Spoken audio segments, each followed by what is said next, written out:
So, as I said, we have to be flexible with our panel. So we're going to be interrupted again for a good interruption once again. Thank you, Jim. I think you lived up more to our even more to the advanced building about specifics. So I think Angela and Jim really provided us a framework for the bigger conversation we need to have after our speaker, which is about Americanizing this problem. And sort of what are the solutions we come together as a country, because that's the only way we're going to have a really growing economy, is to address this gap that we've created. And what are the solutions thereof. But we're going to be interrupted right now by a great interruption with my dear friend, Congresswoman Maxine Waters, who's going to come and, so, oh, really? Okay, no, never mind. She's agreed that we can ask some questions. Okay, good, thanks. Okay, I get interrupted. So we're all flexible again. That's our theme. I'm going to go back to my other seat. Why don't we start with, we're going to do I'll do 2 questions for the panel. We'll do a couple of questions for the audience, and then we'll take, and then Congresswoman, you come and speak. Is that good? Okay. So one of the questions I wanted to ask to the panel, I had specific questions for each of you, but we're not going to have enough time. So now you guys get to jump in, and in the fashion, if you have something really important you want to say, do 2 hands, and I'll make sure we do the question twice. So one of the questions I want to throw out is, from the 30s onward, the federal government has played an active role in establishing a housing finance system to support home ownership. The Federal Home Loan Banks, FHA, Fannie Mae, are Depression-era facilities of mortgage credit created by the federal government. These entities and the federal policy help lift working-class, largely ethnic white communities, among others, into the middle class as they move from renting urban apartments to owning suburban homes in the post-war era. Blacks were largely excluded from this system until the 1960s, and some argue the late 1980s. Today, there's much talk of ending Fannie Mae and privatizing the housing finance system. In the last Congress, there was a bipartisan bill, Johnson-Crapo, that would have raised fees to future homeowners and not guaranteed universal mortgage credit for all communities. How should GSE housing finance reform is currently considered help or hurt homeownership as a tool to closing the wealth gap? And what type of safeguards should be in the GSE reform to help close the racial wealth gap? That's a tangible bill on the table with Congress, just to get either of your responses. So I think one of the things to focus on is when you read about all the pieces of legislation, practically all of the major ones, I won't say all because there were quite a few bills that were a flurry of them, but the big ones, basically when you read them, they didn't start with the fundamental question, how should this system serve American population? And what about this system makes it unique? What are the design characteristics that should make it unique so that it serves? Rather, it started from Fannie and Freddie have to be eliminated. And then the next major question was, what financial institutions actually get to benefit from the carving up the Fannie Mae and the Freddie Mac, which really became a conversation about finances and who benefits and who loses from finance. And then the bills had a whole series of provisions that were dumped in with a lot of arguing from advocates, hey, remember it's supposed to serve. Every one of the major bills actually increased costs to access credit. So interest rates would have gone up for every major bill. And this is not the way to design the future of the housing finance system. We need to stop the press and start with step 1. Who will it serve and how will it serve? One of the most important things was that it was focused on profit maximizing institutions, as opposed to profit-making but not maximizing. And so I believe that one of the unique bills was actually introduced by Congresswoman Waters, which was a cooperative bill, which says if it's a cooperative, it's going to make money, financial institutions will profit, but they won't be chasing extreme profits as they did during the build-up to the financial crisis. But as I said, the piece that's missing to me is the piece that says how do we use a new, if we're going to restructure the entire housing finance system, why do we leave off the table the fact that so many communities of color have vacant and abandoned properties and leave no way for that housing finance system to actually upgrade those properties and make them available for affordable home ownership? The fact of the matter right now is vacancies in rental properties are at their lowest in, I believe, 30 years, right? So the home ownership rate has plummeted. Rental rents are continuing to march upward. This is the time in which we need to find a way to secure people in 30-year fixed-rate affordable homes to take much of the housing cost problem out of the conversation. And I think if we rebuild the housing finance system, and we don't look at the broader issues of, one, removing maximization to just profit making, and then creating something that creates jobs. We need jobs in our communities. It makes no sense at all not to leverage jobs. And the last thing I'll say is, if you look back at the history of the FHA, it was as much a jobs bill as it was a housing bill. Now, it was the unintended consequence that, being a jobs bill, it funded primarily in the suburbs, but it was to create jobs. So we can do that all over again. It worked for non-Hispanic whites. It will work for blacks, Latinos, Asians, and Native Americans. We just need to get about doing it. Anybody else have a comment I there? agree. Okay. The last question I get to ask of my four is, beginning with President Kennedy in 1961, there were affirmative efforts made to advance blacks in federal government employment, and with an increase in black voting in the 60s, 70s, and 80s, these efforts expanded to state and local government as well. The advance of blacks in government has resulted in one of the narrowest racial income gaps between blacks and whites in the government workforce sector. Federal, state, and local government employment is now in decline. Moreover, some governors are attacking public sector pensions as too costly. What could be the impact for the black middle class if government jobs continue to contract? And what are the consequences for black families and wealth creation and building of the public sector if public sector defined benefit plans are eliminated? I would love to start to answer that, because I've been crying about this for a very long time. Every time I hear someone say the government does not create jobs, I'm just dumbfounded, because I don't even know what that means. I grew up in a black community, and government jobs created the black middle class. My parents were teachers. Seems like every adult that we knew, they were teachers. They worked for the post office. They were clerical works within government agencies. The same has been true for Latino and other groups, that government jobs help to create the middle class. And government spending helps to create the private sector. Government spending and contracting, that's how entrepreneurs get started. So we need to stop buying the rhetoric. We need to push back when people say that. We need to stand up and fight the cutbacks that we see happening. One thing that we really have just been so sad is to allow this to happen in the name of austerity. We are not a poor country, and we need to stop acting like one. So I'm just so glad that you pull that out as an issue, because it is absolutely essential for the well-being of communities that we invest in the services that are so essential. For the well-being of communities, we invest in the infrastructure, but we take advantage of infrastructure investment for jobs. Stormwater runoff is happening in almost every city across the country. Real investments, opportunities for jobs, opportunity for community beautification, opportunities for young people to get connected. There's a whole realm of things that we ought to be effective advocates for, because we think that financial insecurity is what lands people in poor neighborhoods of concentrated poverty, but it is poor neighborhoods of concentrated poverty that land people in financial insecurity, and we need to turn that around.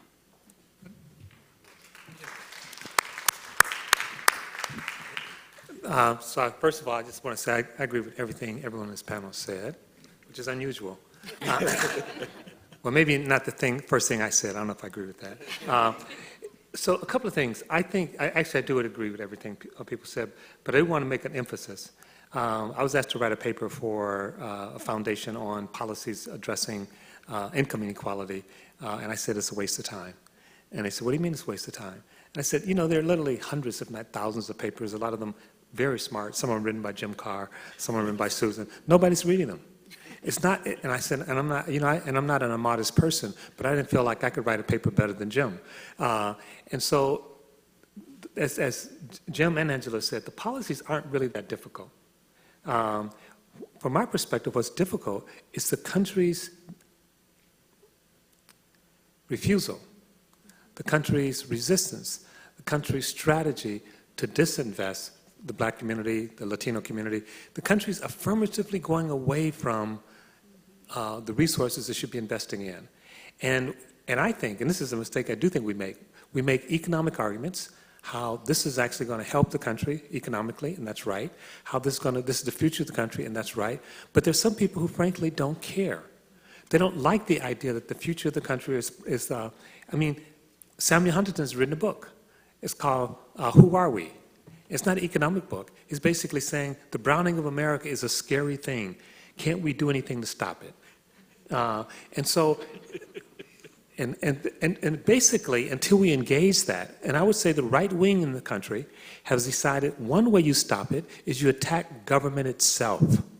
Because government got tagged as being captured by the civil rights movement and by people of color, and people were explicit. In the 1970s, said the Democrats and government has been captured by the civil rights movement. And what did the Democrats say? No, we're not. We don't know. We don't even know those people. How'd they get in here? So everybody started running away from the civil rights movement, and so they attacked government. And we're still seeing that. And they say, and the only way we can do any of these things is to reinvigorate government and make it a fair, responsive, and inclusive government. But we have to understand the role of racial anxiety in this narrative.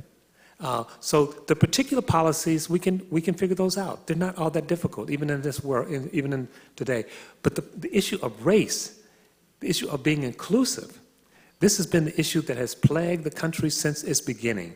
And we're no closer to addressing it now than we were when we started.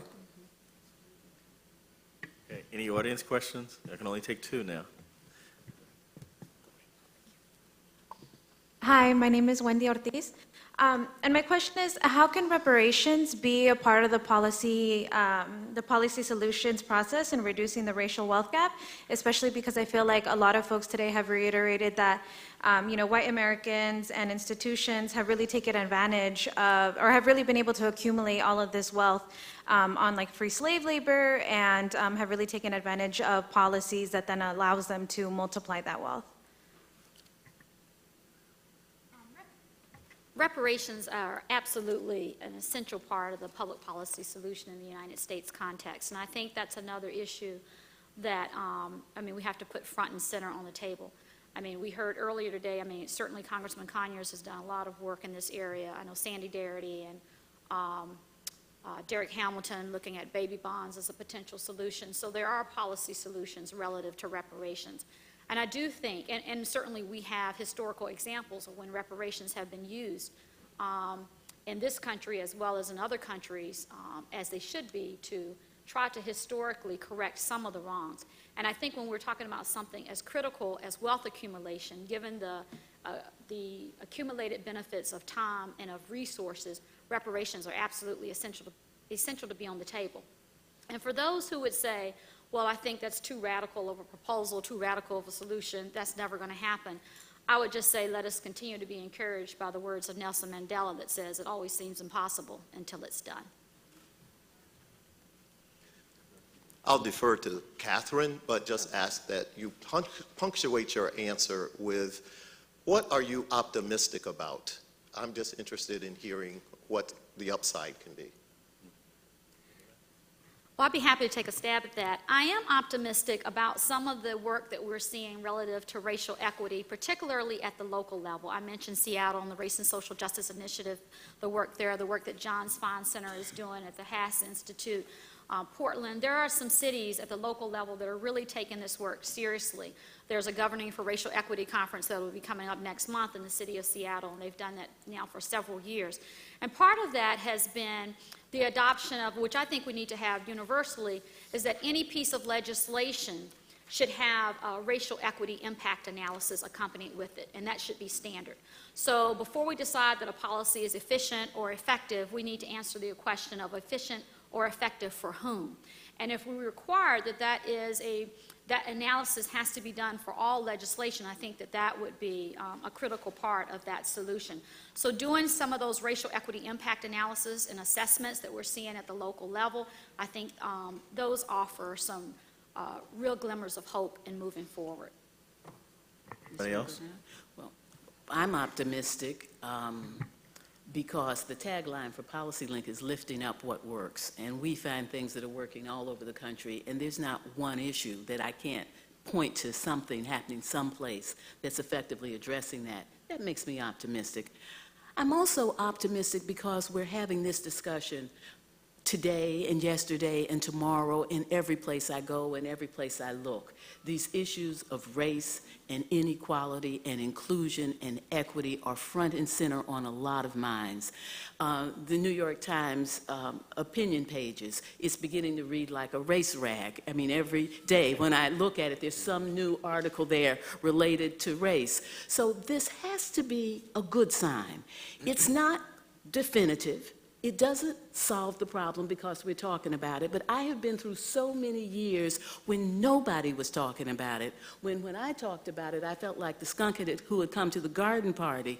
And I think that it means something that we're having a conversation and we're pushing to solutions. So the combination of we're looking for solutions, we're talking about the tough issues, and we have a sea of things that work. We just need to have the public will to invest in them. Makes me optimistic. And I build on to Angela's comments because I really believe, first of all, we are growing. And so it's not just a throwaway line that people of color are becoming the majority.